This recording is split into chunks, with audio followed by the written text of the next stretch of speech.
Hello and welcome to the 17th tmosso podcast. Today we have a real special double trouble from the Netherlands. We have Tim and Bart Grönefeld. Welcome, gentlemen. Hi, Tim. Hi, Tim. Nice to see you.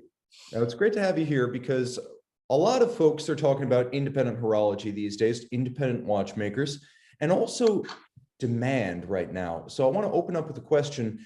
As popular as you are, you don't have enough watches for your boutique. So how do you balance the good image that comes with demand with the challenges of making clients wait? How do you find a balance of that? You're right. There's a huge demand for our watches. And I talk also to our colleagues, independent watchmakers, and they're also happy to have a lot of orders. It's getting a little bit tough for us to write down orders and ask people to wait for at least like 2 years. Of course, we try to improve our productivity, but since they take so much labor, so much handwork and finishing, yes, it's easy to step up production. Making parts, it's not a problem, but doing the finishing and assembly is tough. And for that, we only can have more watchmakers. So we employed more watchmakers, and we hope they will become productive soon, so we can reduce a bit the waiting time. Yeah, it's the biggest problem is indeed the time we need for all the finishing. For example, our most simple watch, it can take up 4 to 6 weeks for one watchmaker only for finishing and assembling the watch. So if you compare that with the big brands, they make, for example, assembly one watch in 2 days or 1 day. So for that reason, we have a long waiting time for new watches to deliver. And just to give scale, like many of our viewers know, FP Journe makes about 900 watches a year. Richard Mille makes about 5,000. You're making only a few dozen, correct, per year? Yeah, last year we did about 50, the year before 70, and we hope to be back at 70 this year, but the challenge is big with time we need for moving. We are moving to a bigger place, and we also have to train new watchmakers. That takes time, and we are also developing new pieces for the future. So we have a lot of things to do, and we hope to be back at 70 again this year, but it's not many pieces. Certainly. I think we've seen an incredible shift in the industry from the late 90s and the 2000s through today. Back then in the 90s and the 2000s, it seemed like the biggest trend in the industry was big groups buying up brands. And over the last 10 years, we've saw a lot more independence emerging. Why are we seeing so many more independent watch brands today? Is there something about the client that's changed or the market? I think through the internet in the last few years, the final customers, they finally have found the independent watchmakers. So the independent watchmakers, they are also they can show what they do online, and people start learning quickly now, especially these days when they are working from home. They have some spare time, so they watch on the internet and they see exactly what the watchmakers do, and they start to connect with the watchmakers as well through the internet. And for that reason, I think people start to understand what the independent watchmakers are doing. And that's a good point, because I know I run a Facebook group, and at least one of you occasionally shows up on it. So you're on the social media platforms, you're on the forums and the chat rooms. Is that how watches are marketed today? I mean, I don't see ads in magazines for Grönefeld, but you guys are everywhere. Yeah, I mean, everywhere, but not in magazines. Targeting one country or 2 countries is not really important for us. Doing only like 50, 70 watches worldwide, it means almost nothing in each country. No, we try to be active with our customers, and if we can give some simple feedback by responding, it's very fun for us to connect with customers too. Many customers we know either online or sometimes even in real life. But that makes also gives us joy and pride to be for our work, what we do. So now just to talk about the process creatively, because you are unique, having two brothers working in a very small manufacturer, and every watch is more or less your vision.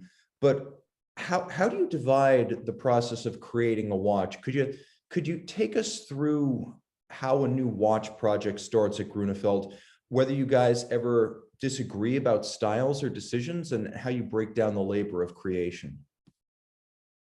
Yes, making and developing a watch is it's a long way. Most of the time, when we go and we go around the world together to deliver watches and to talk with the clients, in the evenings we have a couple of beers and then we start talking about watches again. And then most of the time we find the first ideas for a new watch.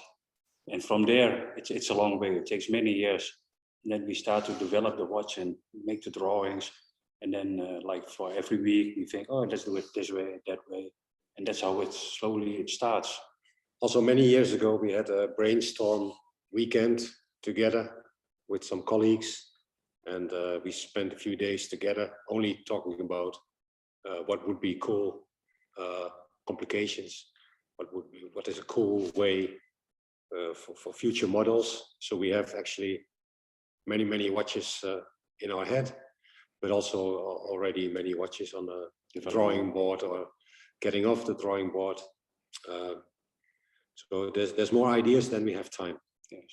Understood. Now, early on, in the very first series of watches you came out with in 2009, the GTM 06 tourbillon minute repeater. After that, the 1 Hertz. After that, the tourbillon parallax. It seems, and the watches were also large. They were very complicated and very large. Since then, with the Remontoir, the Principia, the Decennium tourbillon, the watches have been a little bit smaller and more minimal. Is that a decision that tracks changes in the markets, or is it just something you wanted to do? Well, you know, first of all, we designed watches what we thought were really cool, especially for ourselves. You know, it's easier to sell a watch that fits your wrist nicely. So we are two tall Dutch guys, the tallest people in the world, they say. But you know, we personally we tend to love big watches. But of course, when we got quite successful in Asia, and we thought this market could be much larger. So we thought, okay, let's go a different way. Also, not only for size, but also in style. I think we found our case model called the 1941. It's like 39.5 millimeter. We developed that from zero to where we are now. And it looks kind of a classical case, but actually when you look very close,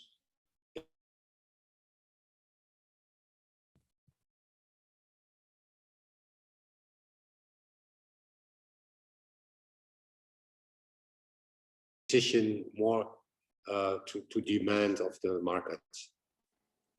And I think that was a good choice this time. Yes. Now, I've also been impressed by the fact that, you know, from the very beginning, you offered stainless steel options, even for complications. Back in 2009, 2010, no one was doing that. How did you make that decision so early on to offer the watch in steel? It's very simple. It's because we like stainless steel. Also for the movement parts, the bridges, the philosophy behind the stainless steel is that you can always repair stainless steel without doing any coating or difficult things. Every watchmaker can work on stainless steel. And also for the outside of the case, we like stainless steel because you can do everything with a watch. It doesn't matter if you make a scratch. I mean, it doesn't hurt so much as on a gold watch. That's what I mean. And for that reason, we always make our watches also in stainless steel now. Yeah. And actually, we are selling much more stainless steel than gold pieces on the end. Now, regarding the stainless steel bridges in particular, a lot of folks might know about the brand, but don't realize that you're making a large part of the movement out of steel. It looks a lot like rhodium plated brass, but it's much harder to finish. Why did you decide to accept so much more challenge for something that's very subtle? You know, when we launched our brand, it was with the tourbillon minute repeater. This watch didn't have stainless steel bridges. They were Mysore or German silver, and then rhodium plated. When we developed our second timepiece, we have learned a lot in marketing, and we felt that we needed a lot more unique selling points. And one of the unique selling points we thought we could put into our watches was doing bridges out of stainless steel, or in fact steel. I recall seeing a nice pocket watch in the museum in La Chaux-de-Fonds, and that museum piece had steel bridges. They were kind of oxidated, means rusted. So the idea I liked a lot, steel, but not so much the rust. So, and now today we have very good stainless steels that don't oxidate. So it's more of the idea of doing something unique, and in a way we cut ourselves, because economically it's a horror, because it takes so much time to finish. But on the other hand, we'd rather work 4 times as hard and selling twice as easy than selling not at all and doing normal things that everybody else does. Now, in terms of the actual added work that's created by finishing the watches, you're not just putting a lot of time into finishing steel. You have frosted bridges, you have satin finish on the bridges, you have beveling on the bridges. How much time does all of this finishing add to the production of a watch versus simple assembly and adjustment?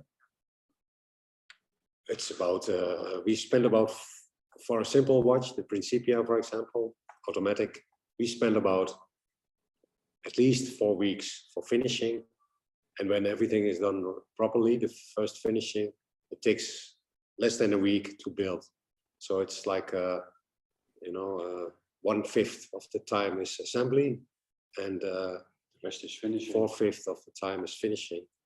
So if we would do this in big productions, and we get, as a watchmaker, the pre-finished parts, we could do 5 times the amount of watches what we are doing today. But we don't. We stick to our traditional. We want to be renowned for our quality. Yes. And we want to build timepieces that last for hopefully centuries. And that's also something in our company for our watches. If you buy the most simple watch what we make today, it's called the Principia. It has the same kind of finishing than our most expensive tourbillon minute repeat or Same or quality. tourbillon. The finishing is the same quality in every watch, so there's no difference between a cheaper watch or a more expensive watch.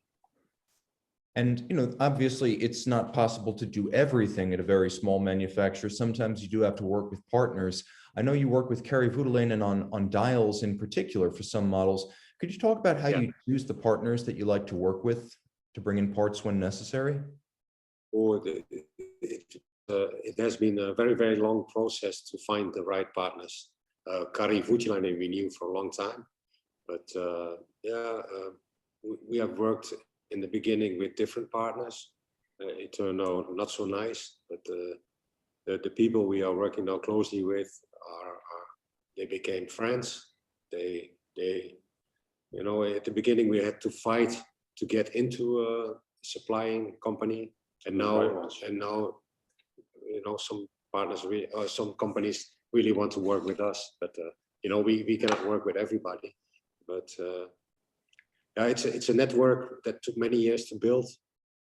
And recently another watchmaker gave me a call and he asked, how you do this and with whom? And I said, sorry, I'm not going to give away just every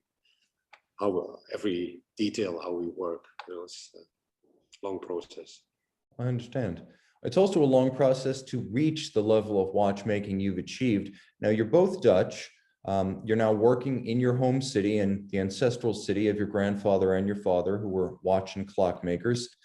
Could you take some of our viewers back and just explain to them how you got started in watches, worked your way to Switzerland, and then found yourself back in Holland making your own watches? Yeah. Our grandfather, he started as a young boy in 1912. He started repairing watches, clocks, pocket watches, especially. So he was quite a skilled watchmaker. Except as repairing watches. He was also selling watches, and it also became a jeweler store, selling watches and clocks. And then our father took over, and we wanted to continue this family business. So we actually were also thinking to take over the jeweler store. So we went to a school that was appropriate for that, which was a school for jewelers especially.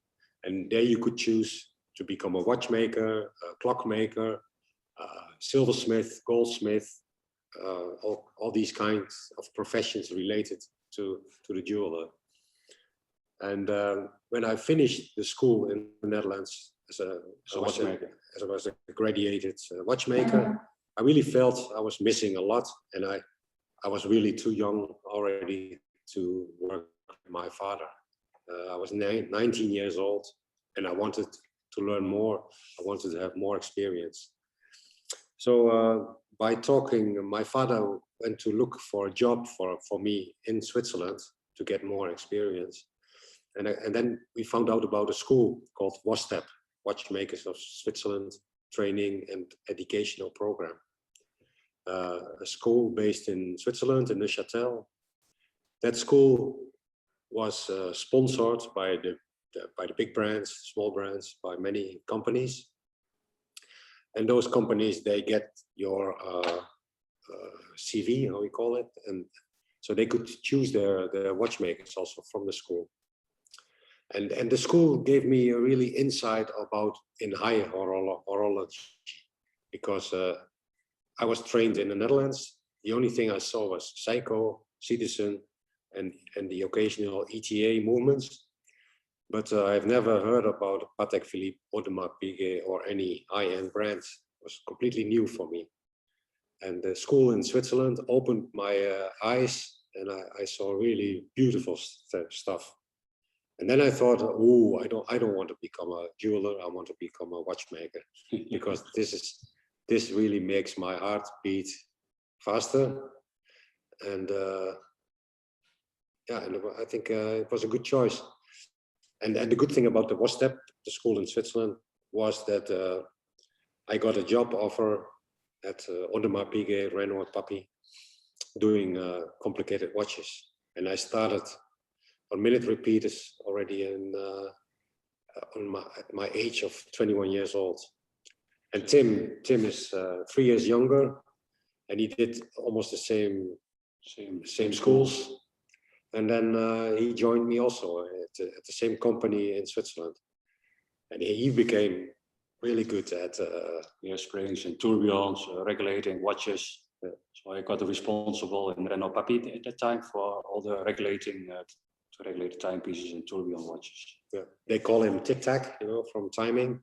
And they called me, because I was more involved into minute repeaters and ground sonnery.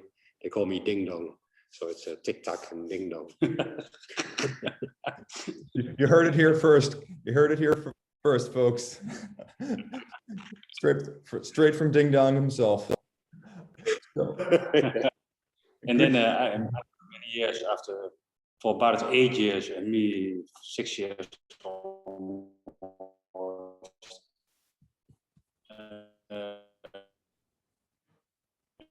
From there, we decided to go back to the Netherlands.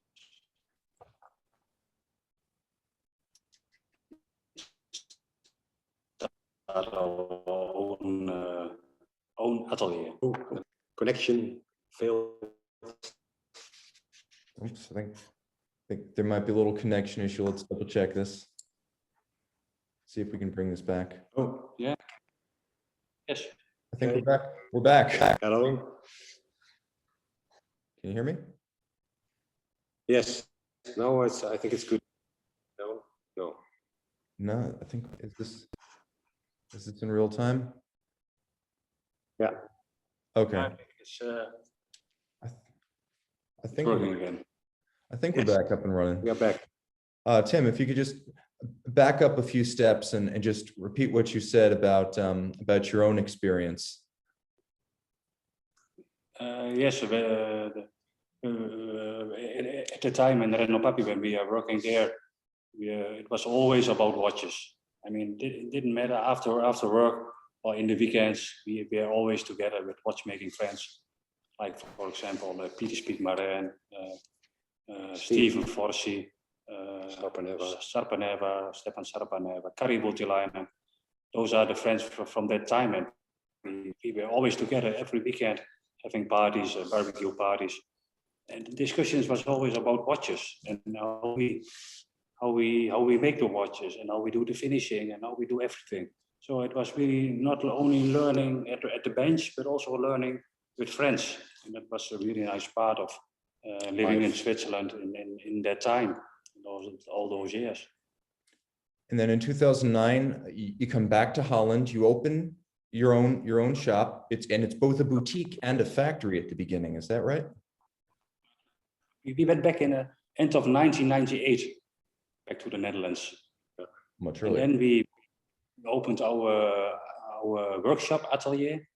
And in the beginning, we did after sales for Breitling, IWC, and some other brands. And behind the scenes, we were still working for some Swiss companies. But at that time, we thought we don't do the really nice work anymore. And at that time, we thought about making our own brand again, or developing our own brand, because we wanted to work on those beautiful watches again. And it was not possible only by making your own brand. And that was the reason we started in 2004. Our first drawings for the tourbillon minute repeater, which was launched at the end of 2008, 4 years later. Yeah. So let me ask you some questions about the challenges of the last year, because this has been a year certainly unlike any in living memory. I guess COVID and watchmaking. What has the last year been like? How have you reached out to retailers? How have you reached out to clients since we can't travel? Yeah, I mean, the year before COVID, was it 2019? It was. We did some world tours. I mean, not world tours, but we visited Asia. We visited United States, and at the time we came back home with quite a few orders. So we were happy people. And when COVID-19 started in March last year, first of all, I thought the world was going to die, and I thought we can close our company. All the orders we have, people will cancel them. But you know, nobody canceled their order, which was I'm very grateful for that. But then also for 2 months we didn't get any new orders. It was kind of worrying, but we still had enough work going. And then after 2 months, the first order came, the second one, you know, it started to pick up again. And I think this period where many people are at home, they are getting bored, they have more time to go online, and they are teaching themselves more about watchmaking. You know, many people worldwide, they love watches, and they can start from $20 to $200,000 or in $2 million. But you know, people are educating themselves much better. They have much more time to read what other people think of certain things. So I think this you know, very sad crisis actually contributed to independent watchmaking, I think. Yeah, give a big boost. Yeah. And then also we bought a new building now. It's much bigger than we are used to. And we are building now everything, and soon we will move. And this will be amazing for the watchmakers in our company to have at least more space for machining, tools, and. And in terms of the global markets right now, where do you see the recovery most complete or most advanced? Is it in Asia, a specific country, a region? Not really. I think we are, our best markets is Asia and all over Asia a little bit, and the United States. It's very good. Europe is a bit less. They are less. They are enjoying less their lives, I think. we are not. We are enjoying our lives, and but no, I think there hasn't been a shift in since the corona, the COVID-19. It's the same as before, but every little bit more. So it's good.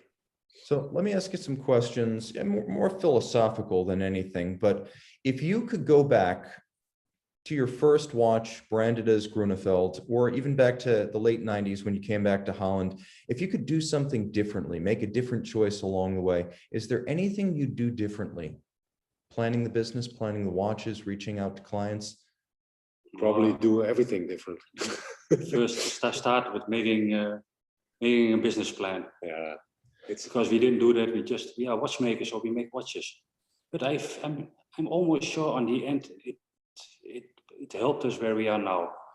Because if you make only a business plan, you are a businessman. It's not coming from your hands anymore. It's not we are watchmakers. We like to make watches, and on the end, everybody can see that we are watchmakers. You can see it in our watches. Our watches have a soul.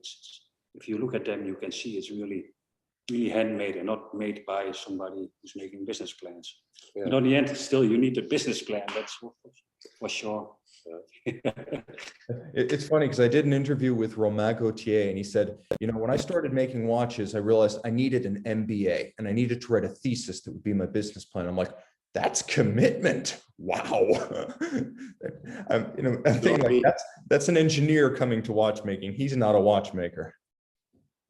We started before the final financial crisis, and we just left our jobs in Switzerland. And at the time, they were doing all kinds of things and everything was selling. But the financial crisis, they put a brake on a lot of things, and the customer became much more aware of what he is buying. Also through the digital photography, things were getting much tougher after 2009. So the customers became much more demanding. And we started we started in the easy time, but when the watch was ready, it was a really, really tough time. So the timing was something I would have done differently if I knew what was coming. And I would think also to know a little bit more about the right retailers, the right way how to touch the collector's soul. And we were only thinking about ourselves, what we like and how we do it. But we had to go a little bit into the mind of collectors. They think a little bit differently than the watchmaker. Very good. So now you mentioned, it seems like Audemars Piguet Renoir Papy is it's like a finishing school for the world's best independent watchmakers down the road. So you mentioned Stepan Sarpaneva, Stephen Forsey, Peter Speakmarin, people you've known from your work in Switzerland who are now independents. When you look around the industry, who's impressed you in the space, or what new watches have come out in the last year or so that really caught your eye, looking beyond your own manufacturer? Oh, that was the Remontoire, the Principia, the Decennium. No, those are our own. No, there's many watches we like, and for different reasons. It's very tough to put a mark on something.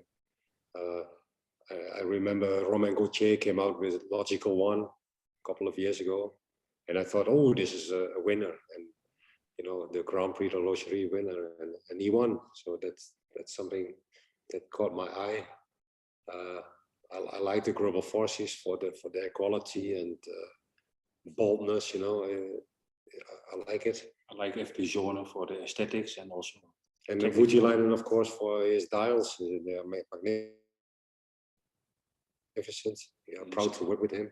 Serpaneva, because of the watches are not too expensive, and he's making beautiful things on a different level. But it's a really nice personality and beautiful watches as well. Now, speaking of, I guess, personal passions, do you collect watches yourself? Do you have watches that you've bought and kept over the years? Oh boy, there we go. You're not wearing watches at all. No wrist checks.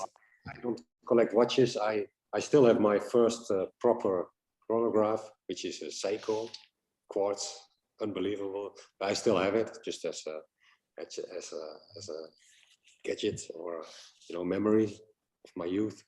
No, I used to wear a Abel chronograph, my first mechanical proper timepiece, which I sold because I needed money to buy machines for my own workshop. Yeah, that's the thing. All the money we make all the time, we reinvest in our company. So we're buying new tools, new machines, now a new workshop. It's all the money is going back in our hobby, in our profession, in our brand.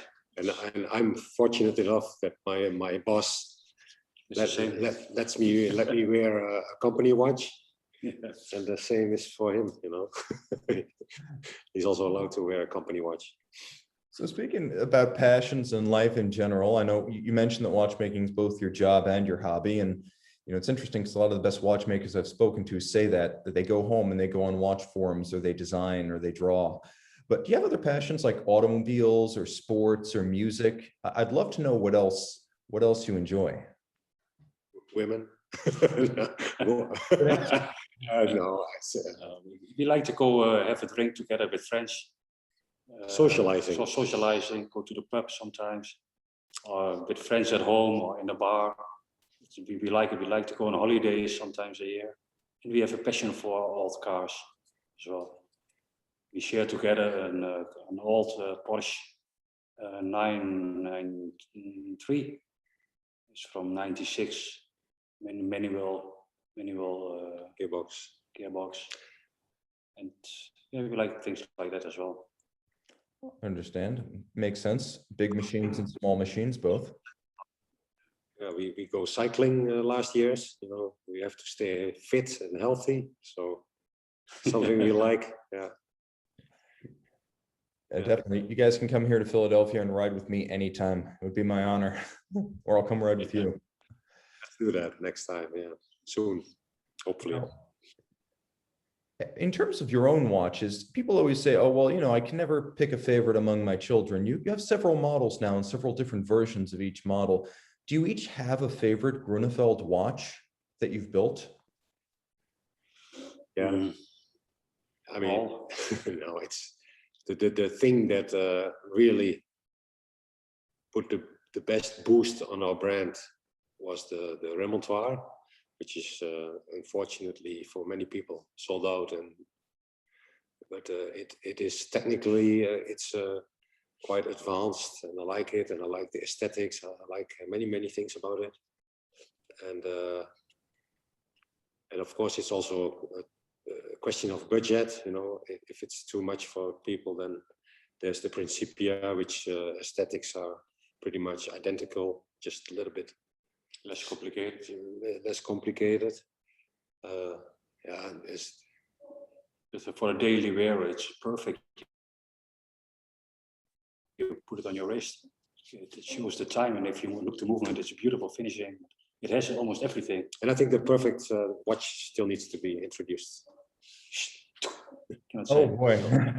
Yeah, I'm not going to ask you to spill the beans and give it all away, but people have asked me, have you ever thought of doing a sports watch, something that can swim, something that can get wet? Yeah, I mean, we like to be in bars, and sometimes we get wet. So who knows? Yeah, we really cannot talk about future models, but we are excited for them, and hopefully the next. Stay tuned, people as well. I had to try. So looking towards the future, an incredible, I should mention to our audience, you mentioned that Romain Gauthier was GPHG recognized, but you two have received at least 2 GPHG recognitions in 2014 and 16.